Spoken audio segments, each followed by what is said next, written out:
What is good, guys? It's Rey-Jay back with another video. And this one I want to talk about what's going on with NIO stock, what you should be watching for as time progresses. Let's talk about how the chart's looking so far and some very important technical developments that are going on. I'm also going to talk about SPY and a couple of other tickers very briefly and what's going on with the news affecting them and why on Earth tomorrow could yield something very big in the price action that changes how we're looking. But before I break anything down about what on Earth this is and what's going on with the markets, let me just mention a couple of things. I am firstly not a financial planner, so take nothing I say as financial advice. And also, if you guys can, please smash the like button if you want to see more videos like this. It not only benefits me, it benefits the entire NIO community as a whole. So let's talk about what's going on with this chart. Looking at NIO on the 4-hour time frame, this thing is still starting to consolidate at this lower level, and we could be forming a flag here as NIO could have more downside because of the markets. But the thing to remember is the next catalyst that's going to affect NIO is likely going to be earnings, which is going to be closer to the end of November, in my opinion.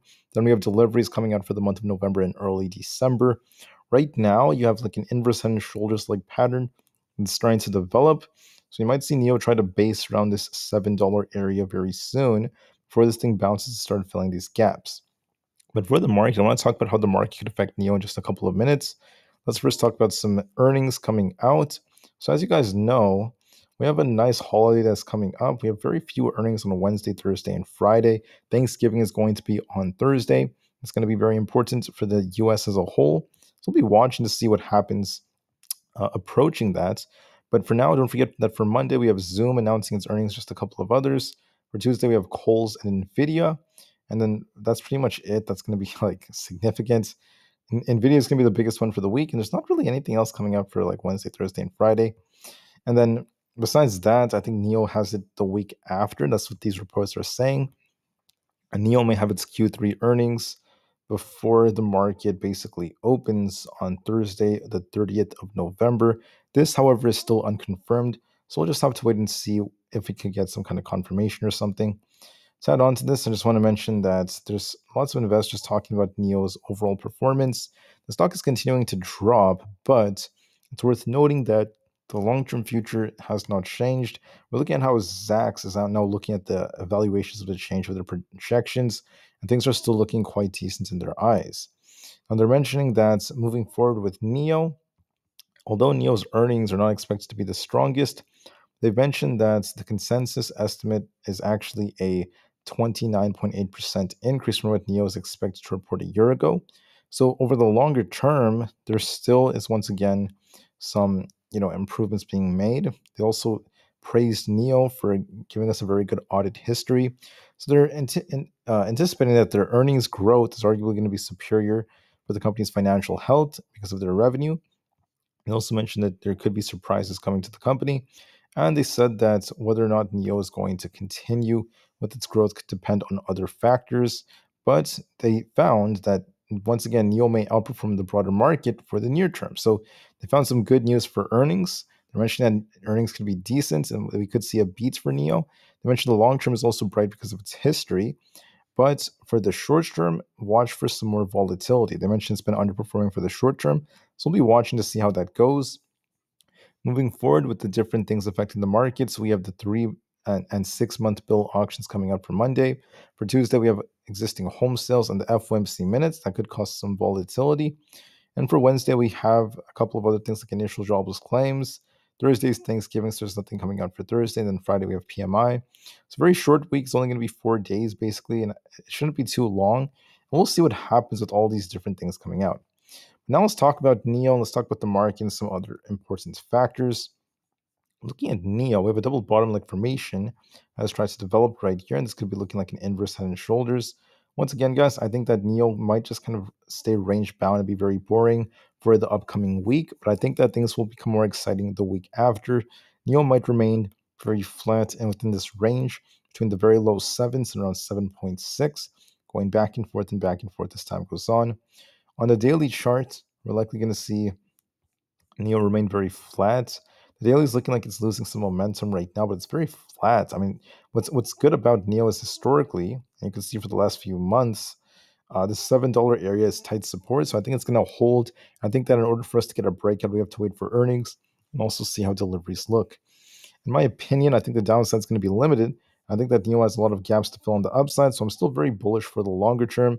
I still think NIO has a lot of potential to bounce as time goes on. To add on to all of this, I just want to mention that when it comes to SPY has been, in my opinion, it's very overbought. It's been pumping like crazy, but there's no sign that this thing is breaking down quite yet. So this is important because even though we approach this daily Bollinger Band, this just expanded. We could go a little higher to retag this if we try to break 452. We're going to be watching to see if 452 breaks or not. If we break 452, we could turn a bit more bullish and pump one more time. But I don't really see us breaking past the highs from July. I think that's going to be a little too far, and we're going to be too much above this Bollinger. So I'm thinking this is what's going to happen.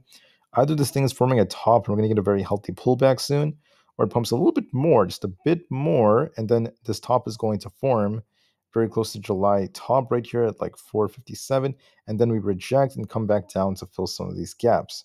Now, could we fill this whole gap down here? It is a possibility, but I'm thinking that it could happen very, very soon. I think that the market's due for this.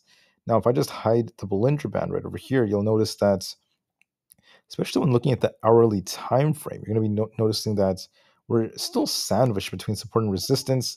It's very boring, and we're going to be watching, is this consolidation for a move to the upside, or are we forming like a head and shoulders, excuse me, sorry guys, to see some downside? So we'll just have to wait and see. Honestly, we're still stuck in this range. If we lose 448, we're going to turn bearish. If we break 452, there could be more upside coming. I think that there's going to be a pullback coming, but I'm not sure if we break up one more time for one final leg up towards 457 and then we break down, or if we're going to break down from here. They're both possibilities, especially thanks to this head and shoulders top and the bearish divergence. I think that because we have a very short week next week, the odds do favor the downside, but just to be safe, we'll have to wait and see. Tesla was very volatile. It actually came down pretty hard, came right back up. It didn't actually complete filling this gap. I don't think it fully filled this gap yet. But the thing about Tesla is some momentum is starting to slow down, especially on the 4-hour time frame. Tesla's starting to downtrend a bit since making this high at 246.